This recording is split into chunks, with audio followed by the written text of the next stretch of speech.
Once upon a time, in a peaceful garden, a wise monk and a curious grasshopper crossed paths. The little grasshopper hopped around the monk, intrigued by his calm and peaceful demeanor.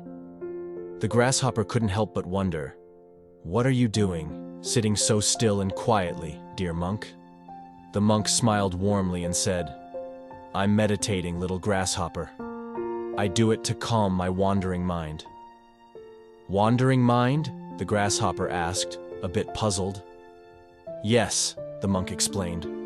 "Our minds can be like a restless grasshopper, always jumping from one thought to another, never finding peace." The grasshopper was captivated. "I'd like to calm my wandering mind, too. Can you teach me, dear monk?" "Of course," the monk said. "It's quite simple. We start by getting comfortable, sitting with our legs crossed and our backs straight. Then, we close our eyes."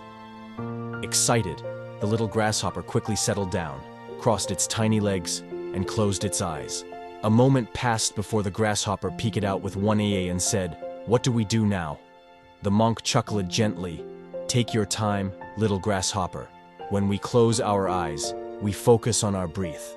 When we breathe in, we are truly aware that we are breathing in. When we breathe out, we are truly aware that we are breathing out."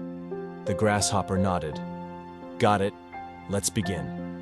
They both closed their eyes and took a deep breath. But the grasshopper's excitement got the better of it, and it suddenly shouted, "Wait, I think I'd meditate better over there on that lovely blade of grass." So off it hopped. Sitting on the grass, the grasshopper felt content.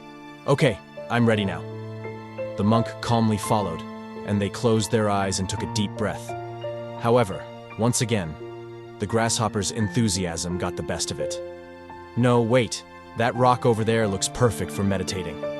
And off it hopped again. After settling on the rock, the grasshopper looked around and said, "Okay, now I'm ready." The monk and the grasshopper once more closed their eyes, took a deep breath, and tried to focus. But, you guessed it, the grasshopper couldn't resist. "Actually, I think the flower over yonder would be a better place to meditate." Off it hopped to the flower. Finally, after a few more jumps and changes of location, the grasshopper realized something important. It wasn't the place that made meditation better. It was the ability to stay still and focus on the breath. Returning to the monk, the grasshopper said, "You know what, dear monk? I've learned that it's not about where we meditate, but how we find stillness within ourselves. Let's meditate right here."